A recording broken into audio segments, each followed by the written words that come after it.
ഇനി ഒരാളെ കൂടി ഞാൻ സ്വാഗതം ചെയ്യുകയാണ്. നമ്മൾ ഇത്രയും നേരം സംസാരിച്ചുകൊണ്ടിരിക്കുന്ന ഓർത്തുകൊണ്ടിരിക്കുന്ന നമുക്ക് വളരെ പ്രിയപ്പെട്ട രാജൻ പി ദേവ് സാറിൻ്റെ മകൻ. ഇപ്പോൾ അഭിനേതാവാണ്. നിരവധി സിനിമകളിൽ അദ്ദേഹം മികച്ച വേഷങ്ങളെ അവതരിപ്പിച്ചുകൊണ്ടിരിക്കുന്നു. സ്നേഹപൂർവ്വം ഓർമ്മയിൽ നിന്നും രാജൻ പി ദേവ് എന്ന ഈ ലക്കത്തിലേക്ക് സ്വാഗതം ചെയ്യുന്നു. ജുബിൽ രാജൻ പി ദേവ്.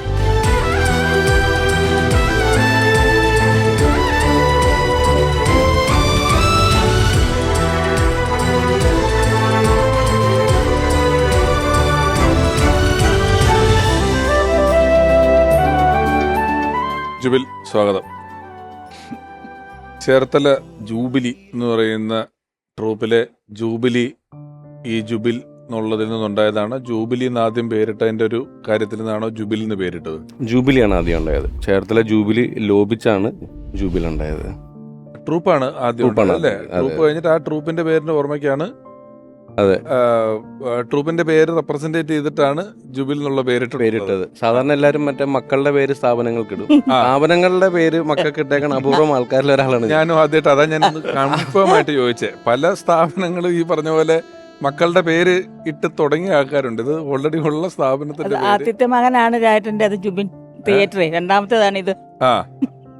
അതെ അതെ, മൂത്ത കുട്ടി നാടകമായിരുന്നു, രണ്ടാമത്തെ കുട്ടിയാണ് ഇത്. ഇതായിട്ടും വന്നു നാടകം. ഇപ്പൊ പറഞ്ഞു ബെന്നിച്ചേട്ടനൊക്കെ വരുന്ന സമയത്ത് വീട്ടില് വീടിന്റെ തൊട്ടടുത്ത് തന്നെയാണോ ക്യാമ്പൊക്കെ ഉണ്ടായിരുന്നത്? ആദ്യത്തെ ഞാൻ ചെല്ലുമ്പോൾ തറവാട് വീടായിരുന്നു. തറവാട് വീടിന്റെ അവിടെ ആയിരുന്നു റിഹേഴ്സൽ ക്യാമ്പ് ഇട്ടത്. അപ്പമാഷിന്റെ വീടെന്ന് പറയും. പിന്നീട് വീടിനടുത്ത് തന്നെ ഓഡിറ്റോറിയം ഒക്കെ പണിത് ക്യാമ്പ് ഉണ്ടാക്കി. ക്യാമ്പ് പിന്നീട് എല്ലാ നാടകങ്ങളും ആ വീടിനടുത്ത് തന്നെയുള്ള ഓഡിറ്റോറിയത്തിലായിരുന്നു. ഞാൻ ആദ്യ നാടകം എഴുതിയിട്ട് വായിക്കാൻ ചെല്ലുന്ന സമയത്ത് ഇവൻ കുഞ്ഞാ, ഇവനവിടെ മുറ്റത്തൊക്കെ ഓടിക്കളിക്കുന്ന പ്രായമോ. അന്നോട്ട് ഇവനെ കാണുന്നതാണ്.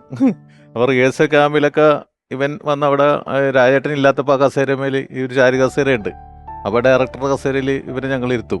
രാജേട്ടനില്ല, നീ എവിടെ ഇരിക്കുന്നു പറഞ്ഞു. അവൻ അവിടെ ഇരുന്നിട്ട് നാടകം കണ്ട്. അപ്പോൾ കുട്ടിക്കാലം മുതൽ നാടക റിഹേഴ്സലും നാടകമായിട്ടൊക്കെ തന്നെയാണ് വളർന്നേക്കുന്നത്. വലിയ ബന്ധമുള്ളത് അല്ലേ? ജുബിലി നാടക പ്രവർത്തനം ഉണ്ടായിട്ടുണ്ടോ അതോ നേരെ സിനിമയിലായിരുന്നോ? ഇല്ല, ഡാഡിച്ചന്റെ കൂട്ടത്തിൽ ഇങ്ങനെ നാടകം അസോസിയേറ്റ് ചെയ്യാനൊക്കെ നിർത്തുമായിരുന്നു. അപ്പൊ അന്നേരം നാടകത്തിനെ കുറിച്ചൊക്കെ ഇങ്ങനെ ഡാഡിച്ചൻ എന്നാണോ? ഡാഡിച്ചൻ വിളിക്കുന്നത്. അതെ അതെ. അപ്പൊ ഡാഡിച്ചൻ ഇങ്ങനെ പറയും. പിന്നെ എപ്പോഴും എനിക്ക് തരുന്നൊരു ഉപദേശമുണ്ട്, നാടകം വളരെ സിമ്പിൾ ആയിരിക്കണം, ഡയലോഗൊക്കെ. ജൂബിലിയുടെയും അങ്ങനെ നാടകങ്ങളുടെ പ്രത്യേകത അതായിരുന്നു. വളരെ സിമ്പിൾ ആയിട്ടുള്ള സാധാരണക്കാർക്ക് മനസ്സിലാകുന്ന, കണക്ട് ചെയ്യുന്ന. അച്ഛൻ പറയും എൻ്റെ മറ്റേ ഉൾത്തടങ്ങളിൽ ഉണ്ടാകുന്ന മറ്റേ വികാരങ്ങൾ എനിക്ക് വിശക്കുന്നു, ഇത്രയും പറഞ്ഞാൽ മതി.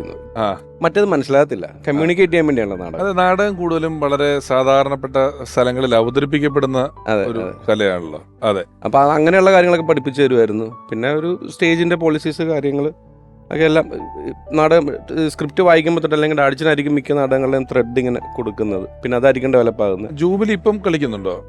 ഇല്ല, ജൂബിലി ഇപ്പോൾ ഞങ്ങൾ കൊറോണയ്ക്ക് ശേഷം പിന്നെ ചെയ്തിട്ടില്ല. കോവിഡിലാണ് നിന്ന് പോയത്. അതുവരെ ഡാഡിച്ചൻ മരിച്ചതിന് ശേഷവും ജൂബിലി മുന്നോട്ട് പോയിരുന്നു. പിന്നീട് ഒരു പ്രാവശ്യം ഫ്ലഡിൽ നമ്മൾ തുടങ്ങിയപ്പോൾ തന്നെ ഫ്ലഡ് വന്നു. അടുത്ത പ്രാവശ്യം കൊറോണ വന്നു. പിന്നെ ചെയ്തു. രണ്ട് ഫ്ലഡും ഒമിക്രോണും ഒക്കെ ഇട്ട് 4-5 വർഷം ശരിക്കും എന്റർടൈൻമെന്റ് ഫീൽഡ് ശരിക്ക് ആടിയായിട്ട് സമയങ്ങളിലൊക്കെ ആയിരുന്നു. അതിനുശേഷം പിന്നെ ചെയ്തില്ല. ഇനിയിപ്പോ വീണ്ടും സ്റ്റാർട്ട് ചെയ്യണമെന്നുണ്ട്.